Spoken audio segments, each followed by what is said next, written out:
치료 수술을 받을 땐 자세를 어떻게 고정하고 수술을 진행하나요? 라고 하셨는데요.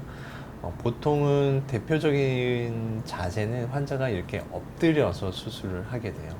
엎드려서 항문을 이렇게 위쪽으로 이렇게 대고 하는 거죠. 그래서 그냥 똑바로 이렇게 눕는 거는 아니고요. 약간 이렇게 엉덩이 쪽이 좀 더 이렇게 올라올 수 있도록 이렇게 몸을, 허리를 이렇게 굽힌 상태로 수술을 진행한다고 생각하시면 됩니다. 치료 수술 후에 돈업방석해야 하나요? 라고 하셨는데, 치료 수술은 사실 이렇게 아픈 수술은 아니에요. 약해지는 수술이지 그렇게 아픈 수술 아니에요. 대부분은 수술 후에 오히려 며칠간은 통증이 있겠지만 대부분은 며칠 이내로, 일주일 이내로 통증 거의 없어지게 돼요.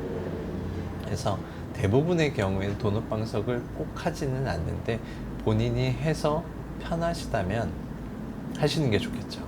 치료 수술 후에 상처의 크기는 얼마나 큰가요? 라고 했는데, 상처의 크기는 얘기 드렸듯이 그 치료관이 어떻게 생겼느냐에 따라 달라요. 치료관이 되게 깊게 들어가는 경우도 있고요, 아주 얕게 가는 경우도 있어요. 그래서 그 치료관이 주행 경로에 따라서 상처의 크기가 다릅니다. 그리고 이게 치료 수술 전에 농양이 생겼을 때는 그 농양이 얼마나 크느냐에 따라서 수술 창이 차이가 있겠죠. 그래서 딱 어느 정도다 라고 얘기를 하기는 조금 어려울 것 같아요. 대부분은 치료 수술 후에도 피부 때문에 문제가 되지 않도록 최대한 이렇게 살을 많이 제거하거나 그런 일은 없으니까 너무 걱정 안 하셔도 될 것 같아요. 치료에 좋은 음식이 있을까요? 라고 얘기를 하셨는데, 치료에 좋은 음식은 내 장에 좋은 음식이라고 생각하시면 돼요. 치료는 아까 변비가 심해서 반복적으로 찢어지거나 혹은 변이 묽으면서 항문선에 염증이 생기는 거라고 했잖아요. 그래서 이런 걸 줄이기 위해서는 설사나 변비가 생기지 않도록 하는 게 중요하겠죠.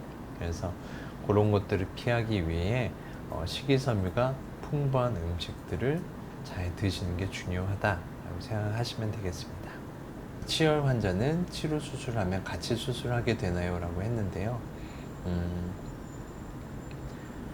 치열 환자분들은 이제 항문이 좁아지는 경우가 있어요. 이제 항문이 좁은 경우에는 이제 반복적으로 변이 단단할 때마다 찢어질 수밖에 없는데요.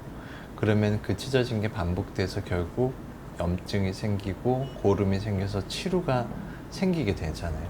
근데 얘기 드렸듯이 치루는 항문 안에서 바깥쪽으로 연결된 길을 찾아서 열어버린다고 했잖아요. 그러면 항문이 어떻게 되겠어요? 좁아졌던 항문이 넓어지게 돼요.